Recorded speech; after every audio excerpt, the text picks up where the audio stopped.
Bienvenue à au MAG. Hein. Donc, on va voir ce soir et tout qui Marseille Monaco a remporté. Salut, comment ça va? Écoute, moi personnellement, je vous dis que Marseille, hein, je les vois mal gagner ce soir contre Monaco. Mais il y a deux raisons pour ça. La première raison, c'est que Monaco offensivement et dans le jeu, ils sont beaucoup plus complets que Marseille. Marseille en fin de compte, ils ont une pression, ça me paraît à gagner hier. Ils vont vouloir aussi limiter la casse. Et le problème de Marseille, c'est qu'ils ne peuvent pas jouer chez eux et défendre. Et si tu ouvres le jeu contre Monaco, comme on fait pendant le championnat, tu vas en prendre 12-3. Je pense que ces deux équipes veulent jouer le titre et les deux équipes ne veulent pas prendre de risques, surtout en début de championnat. La préparation elle était lourde, ça rentre en compte. Je pense que là ils sont en train de digérer la préparation et ça va pas aller plus loin qu'un match nul entre eux. Et si je te demande laquelle des deux équipes a plus de pression, pourquoi tu me dirais qui? Je dirais que c'est Monaco qui a plus de pression. Parce que Monaco ils ont tout approuvé avec les stars qu'ils ont. Regarde ce qu'ils ont fait, Monaco. Mais l'avantage qu'il y a, c'est que là aujourd'hui, pour ce match, les deux équipes, ils savent qu'il y a une coupure internationale qui va être derrière, de 15 jours. Donc les mecs, le coach va leur demander de se libérer, ils n'ont rien à perdre.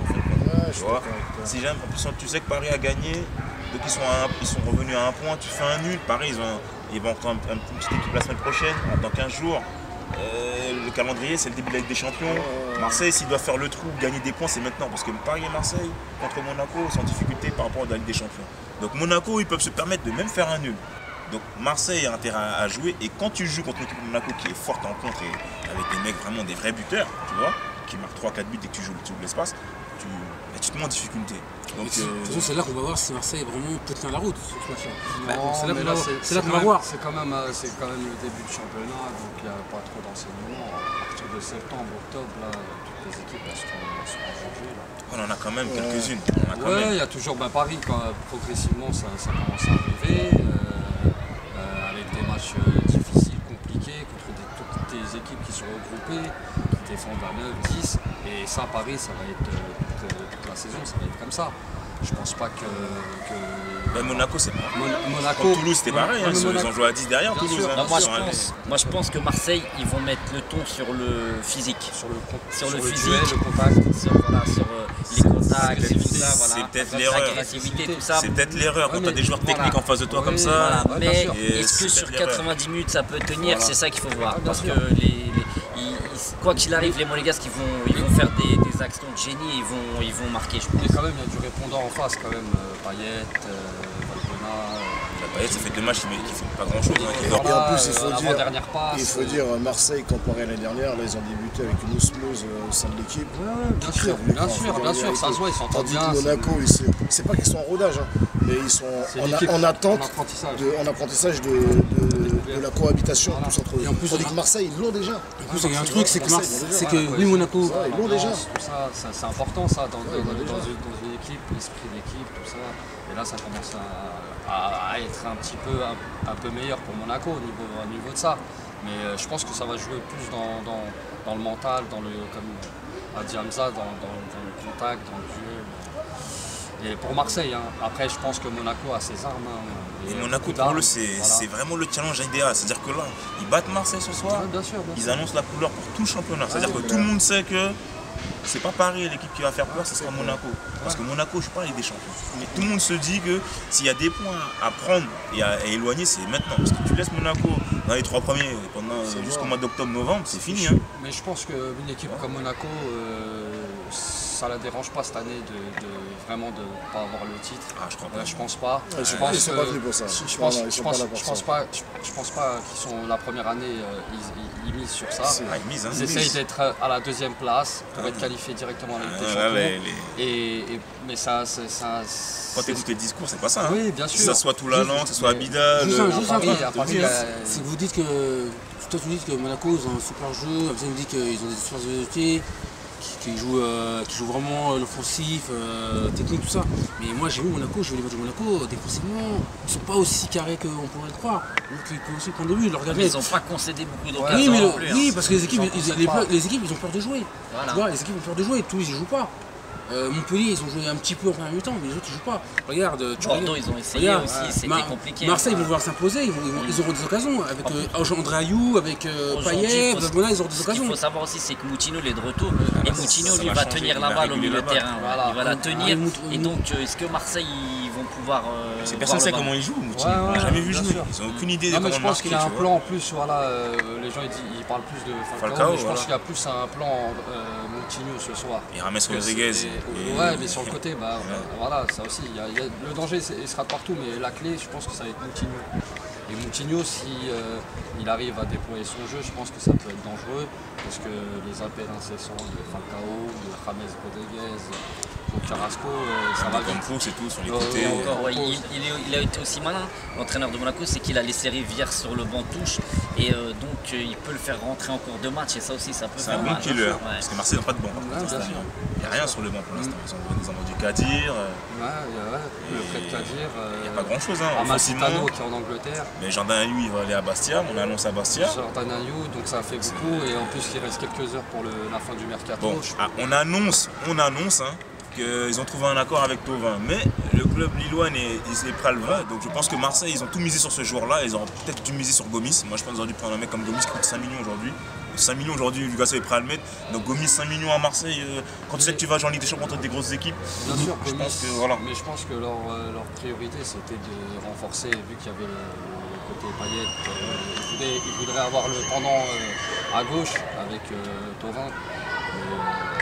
Mais ils ont d'autres pistes, apparemment d'autres plans B avec Gires Kembo au Qatar. Bon là tu parles d'un mec qui est parti. C'est vrai, avec certains joueurs qui ont connu la Ligue 1, qui ont été formés à Rennes. En tout cas, ce soir, est-ce que ça leur servira pas à grand chose? J'espère. Enfin, moi, personnellement, si je dois donner un pronostic ce soir, je donne victoire de Monaco 3 à Marseille. Et toi, t'annonces combien? Moi, je l'annonce un match nul. T'annonces combien? Pour moi, c'est. Honnêtement, je pense que Marseille peut gagner, mais s'il gagne, ce sera un petit score. Un 2-1, 1-0 arraché. Ouais, moi je pense 2-1 pour Monaco. Moi j'annonce 1-0 pour Monaco. Voilà. Rendez-vous ce soir les gars. Donc mes amis, qu'arrive-t-il à Lucas et Pastore au PSG? Grande question. Qu'arrive-t-il à ces deux grands joueurs? Ce sont deux grands joueurs, bien sûr. Il ne faut pas non plus oublier que ce sont deux internationaux, argentins et brésiliens. Moi je trouve que Pastore, c'est un grand joueur, c'est un joueur de classe, c'est un leader technique, mais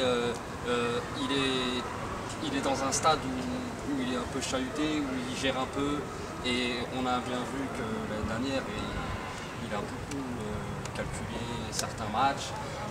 Il n'y a qu'à voir l'exemple de Barcelone en Ligue des Champions. L'homme du match, vraiment du match, c'est Pastore.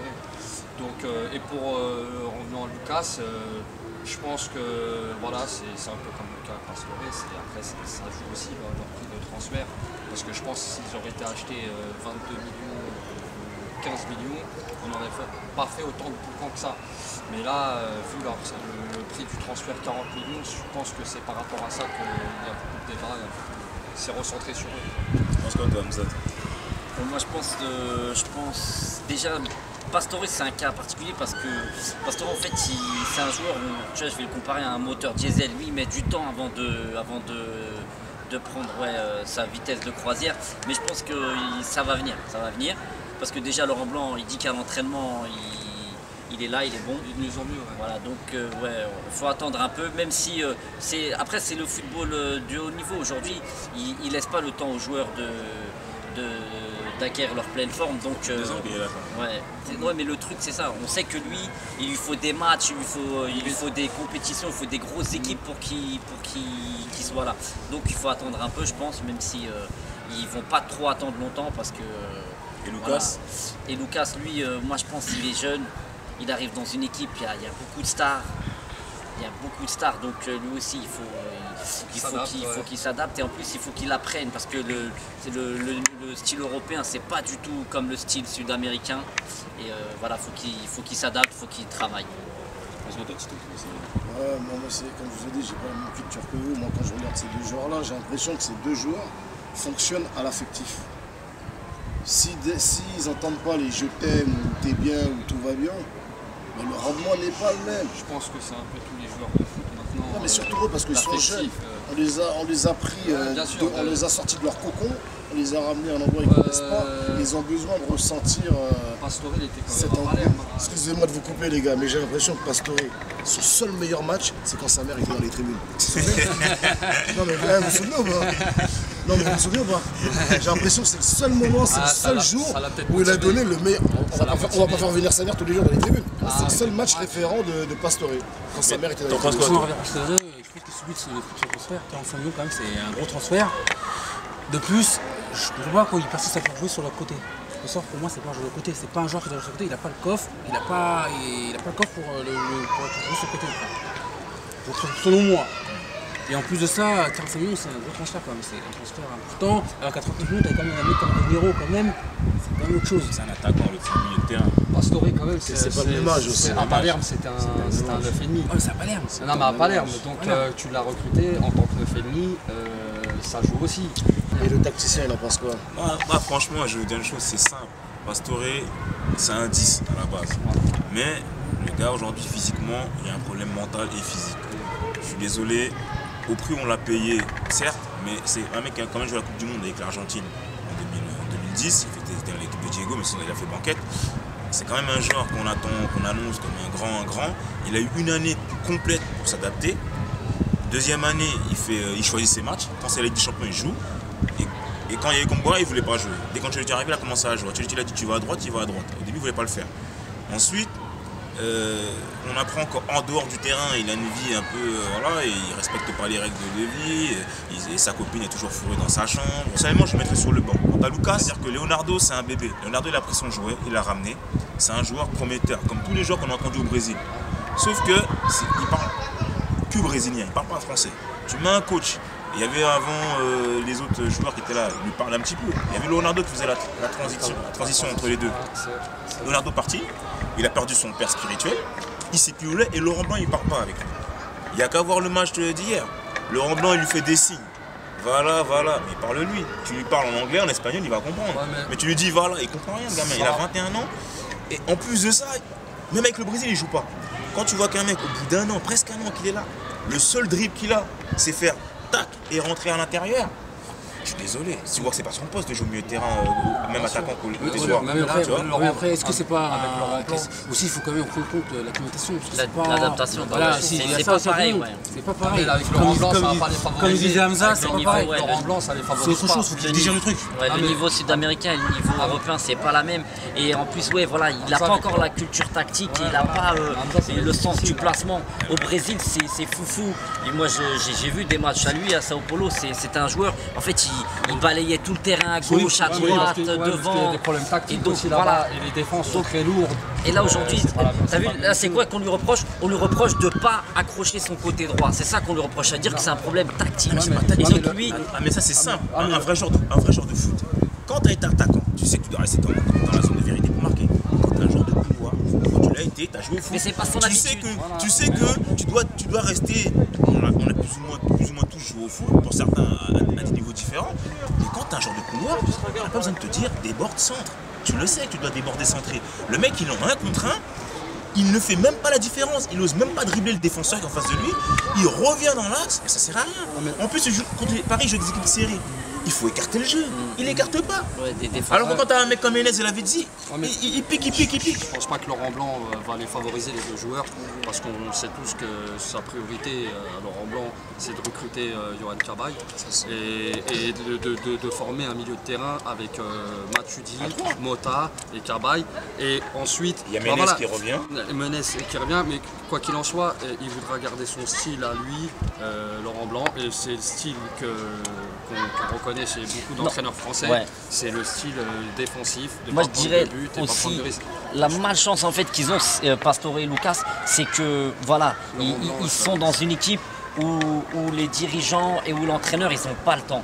Ils ont un projet, ils veulent arriver vite fait à leurs objectifs et donc c'est ça leur malchance, c'est qu'ils n'auront pas le temps de retrouver la forme. Je pense que Il est long la forme. Non, Il est mais long non, la forme. mais Il y a un manque de dialogue aussi, c'est il y a un non. manque de discussion. sur le terrain, je parle, sur le terrain. Et c'est ça le problème qu'ils vont avoir, c'est qu'ils vont pas leur laisser le temps de. Voilà, Paris, ils ont pas le temps. Tu te rends compte que Lucas, il est parti faire la Coupe des Confédérations. Il a joué 10 Non, minutes. il était Il a sur le fait banc tout. Il a joué 10 minutes pendant un match.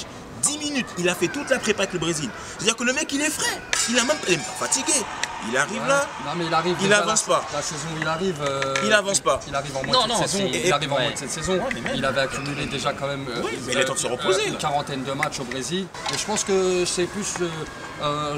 Moi, c'est son prix de transfert. Moi, il les vaut pas, ces 45. Il vaut pas, 45. Il les vaut pas. Il en vaut 20. Mais comme avec. Il y avait des clubs italiens qui étaient alignés, l'Inter, le Milan AC, qui étaient prêts à C'est mettre fait 20. arnaquer, alors. Voilà, Paris s'est fait arnaquer. que Exactement. Mais c'est que- pas- mais c'est le fruit de la richesse des Qataris et des Russes à Monaco. En ce moment, c'est surévalué, comme avec certains joueurs qui valent pas 20, qui valent 8, voire 7. que là, quand Maintenant, même, c'est les prix c'est pour grave, quand Paris même. et Monaco. T'as c'est deux comme ça. joueurs à 85 millions d'euros. Ils ne marquent pas de but. Ils ne courent pas. Ils ne défendent pas. Ils n'apportent rien à l'équipe. Et en plus, ils sont à des postes clés. Tu vois. Par contre, juste un truc, quand tu dis que Lucas c'est une douille, je trouve que c'est un peu fort. Je pense que moi je l'ai vu, je suis pas pour le PSG, Non, c'est le prix du mais transfert. je pense que quand même. C'est le prix du transfert. Après, du transfert. Le transfert, c'est abusé. C'est vrai qu'il est élevé. Mettre tout ça d'argent sur un joueur. C'est ça que les Mais supporters arrivent tu pas te à rends compte. comprendre, Et moi je dis, on a osé mettre Menez sur le banc l'année dernière pour lui, alors que Menez il tenait l'équipe. Quand Menez était là, Paris jouait mieux. Là, c'est Quand vrai. Menez il est là, Paris joue C'est mieux. vrai. Ils percutent plus, ils ont plus d'occasions et ils marquent plus de buts. Je suis Moi, la désolé. seule Il y a plus d'occasions, mais aussi Moi, la seule chose que je reproche aussi. à Menez, par Il a contre, aussi c'est beaucoup de déchets. sa nonchalance Il a et des son- beaucoup de déchets. et son Mais côté il joue. On peut un dire peu qu'il non joue. professionnel. C'est vrai, On peut mais dire- il joue. on peut dire ce qu'on veut, mais il sur le terrain, il mouille. Il mouille le maillot, mais Voilà. il n'y a pas que mouiller le maillot à Paris maintenant. Il doit pas, il n'y a pas que ça. Il faut être performant. Il faut être performant. Il l'est, pour moi, il l'est. Voilà, c'est Il pour l'est. ça qu'on peut revenir sur le cas Pastore.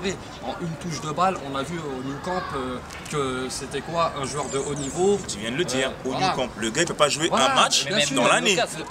Lucas aussi contre Valence. Contre le Barça, il a fait un bon match. Contre aussi. Valence. Contre Valence. Mais je pense Ce qu'il qui venait veut dire- d'arriver. ce qui veut dire, on revient à la même question, c'est les mecs qui choisissent leur match. Oui, bien sûr, parce que c'est pas de. Pour eux, ils valent un certain prix maintenant dans leur tête. Parce que Les matchs de prestige. voilà, ils cherchent que ces matchs-là et à Paris qui peuvent leur offrir. De toute façon, à ça. Paris, il faudrait qu'ils instaurent C'est- vraiment une vraie concurrence, mais une concurrence vraiment Quelle saine. concurrence? Il y a un coach, Non, non? mais il y a un coach. Il y a un coach. Attends, avec Laurent c'est à Blanc, l'entraîneur de faire les choses qu'il faut. Moi personnellement, je vous le dis, hein, moi personnellement, je suis entraîneur au PSG. Lucas et Pastore, je les envoie un peu en CFA, ils font banquette. Et je donne la. T'as un mec comme Oganda, il joue. T'as des mecs comme Menez qui va revenir, t'as des gens qui courent. T'as un jeune joueur comme Rabiot qui apporte plus que Pastore. Il rentre, il a 18 piges. Il apporte plus qu'un mec qui vaut 40 millions.